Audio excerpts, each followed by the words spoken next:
भाई फिर मोबाइल से फुटेज करना कैसे आएगा? तो ये यहाँ एकार्डा के साथी भी आए हैं। दीदी ऑस्ट्रेलिया से आई।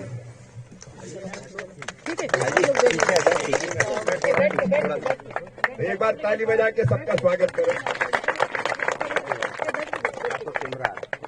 किसान भाइयों और मेरी दीदियों, उनकी खेती के काम से भी थोड़ा आगे जाओ। अभी आपने यहाँ घूम के देखा क्या? देखा सबने?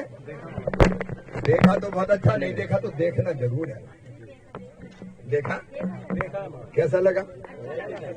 मसूर की कितनी प्रजातियां देखी हैं? यहाँ 3000 प्लांट है मसूर के अकेले। 2000 नहीं 3000 मसूर के प्लांट है अलग अलग। देखना। और यहाँ कई प्रयोग हो रहे हैं। एकार्डा और आईसीआर मिलके कर रहे हैं। तो मजबूरी है ना मेरी, सामने बन रहा है कि हम मसूर का उत्पादन कैसे ढंग से बढ़ा पाए। सामने जौ है, तो गेहूं जैसा दिख रहा है। जौ का रूप भी बदल के गेहूं जैसा कर दिया है।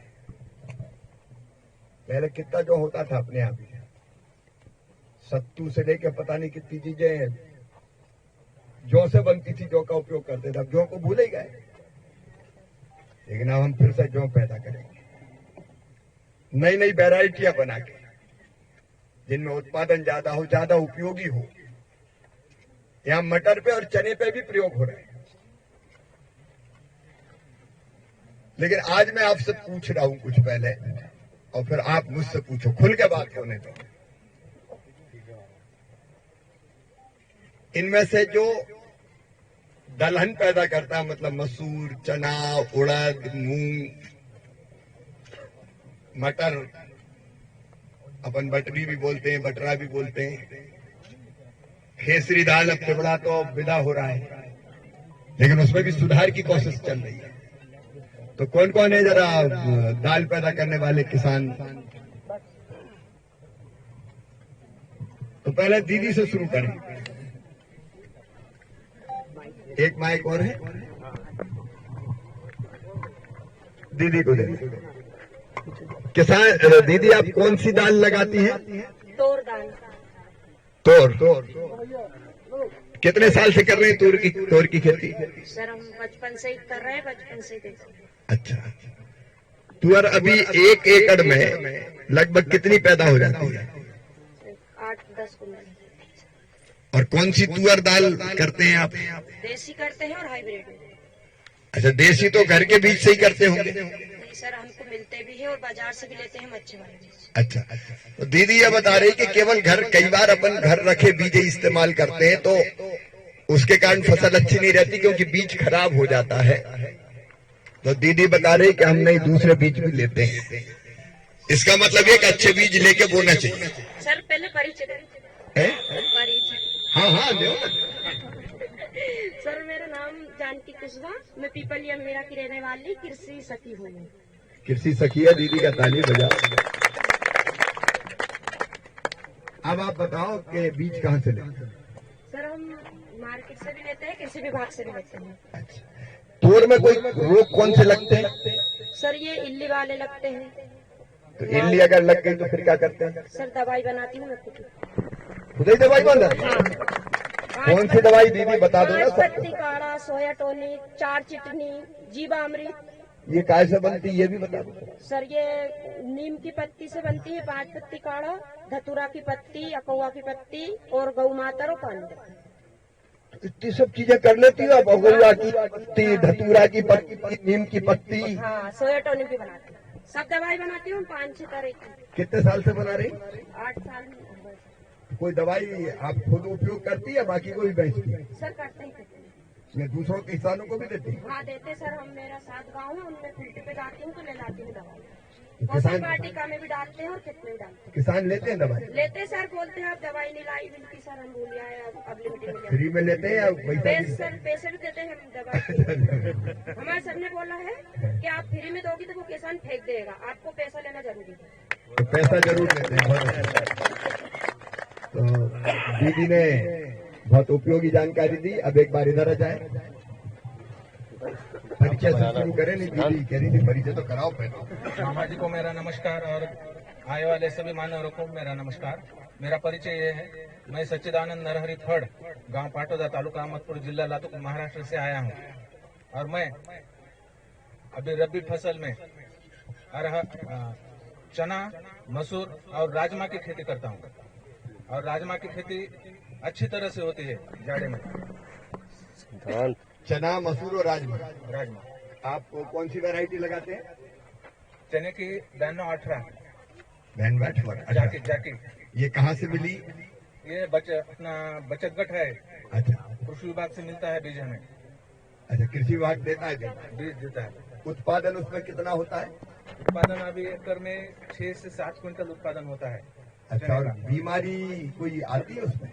बीमारी उगता रोग आता है जिसे मर बोलते हैं हमारे इसमें। उगता मर रोग। हाँ, और दूसरी हरी इल्ली रहती है, हाँ। उसका समाधान करते हैं। हरी इल्ली का क्या करते हैं फिर समाधान? हरी इल्ली का समाधान एक जैविक औषधि फवारते हैं। और उगता रोग नहीं आने के लिए राइजोबियम और ये जो फंगिसाइड है जैविक, वो यूज करते हैं हम। ट्राइकोडर्मा। एक एकड़ में खर्चा कितना हो जाता है? 1 एकड़ में खर्चा ज्यादा नहीं होता है चने के लिए, कम से कम 5,000 तो आ जाता है। गेहूं और चने के खर्चे में कितना अंतर होगा? चने के खर्चे में कम अंतर है, गेहूं का थोड़ा ज्यादा लगता है। गेहूं का खर्चा ज्यादा है, थोड़ा ज्यादा। अगर प्रॉफिट देखा जाए तो गेहूं में ज्यादा होता है कि चने में होता है? प्रॉफिट ये तो मार्केट के ऊपर है। अगर उसको ये रेट मार्केट अच्छा की बात कही, रेट अच्छा रहा मार्केट में तो ही प्रॉफिट संभव है। तो ये रेट पर निर्भर करता है। बिल्कुल बिल्कुल। और लेकिन तुलना अगर गेहूं और की करें तो गेहूं में ज्यादा होता है फायदा या चने में? चने में होता है, अगर मार्केट रेट सही रहा तो। मार्केट रेट सही रहा तो चने में भी ज्यादा लाभ है। बिल्कुल। और सबसे अच्छा लाभ राजमा में होता है। अभी राजमा हमारे इधर 10,000 रुपए पर क्विंटल पे बिकता है। अच्छा। तो राजमा की खेती कब से हो रही है? 5 साल से मराठवाड़ा रीजन में। और इसको कृषि विभाग की जरूरत है हब बनाने के लिए। अच्छा एक्सपोर्ट जैसी क्वालिटी का राजमा बनता है वहाँ पे। अभी मेरे खेत में राजमा है। चलो बहुत बढ़िया, आपको बधाई। राजमा में कितना फायदा होता है? एकड़ का 10,000 रुपये रेट रहता है और 7 से 8 क्विंटल एकड़ उत्पादन मिलता है। 7 से 8 80 से 70,000 रुपए एक किसान को 90 दिन में मिलते हैं राजमा के। आप जरा राजमा के लिए ध्यान दीजिए, यही हमारी विनती है।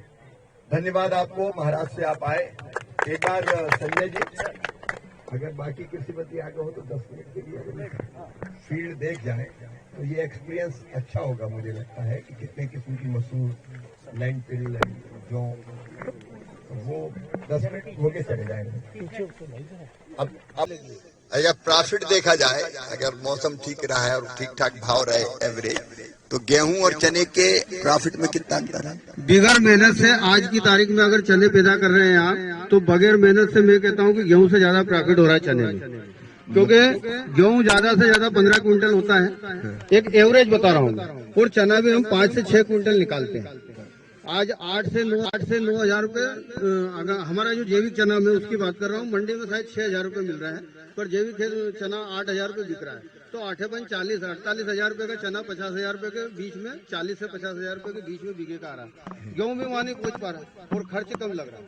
खर्चा कम है और रेट ठीक। जी ठीक, धन्यवाद गहलोत जी, बहुत धन्यवाद। अब हाँ, 2 किसान और बोलेंगे क्योंकि फिर समय हो जाएगा घर जाने का। एक दीदी और एक भाई। अच्छा, मुझे अगर कुछ बताना हो आपको, क्योंकि मैं ही पूछ रहा हूँ, तुम भी पूछ लो भाई, तो पहले दीदी और ये बताएं, फिर अगर कुछ ऐसी चीज जो करना चाहिए सरकार को वो भी बता। नमस्ते। नमस्ते दीदी जी, मैं पूजा पटेल सीहोर से हूँ, रामगढ़ भैला। हम भी मतलब अभी तो 2 साल ही हुए हैं प्राकृतिक खेती कर रहे हैं, पर हाँ मतलब प्राकृतिक खेती से फायदे तो है।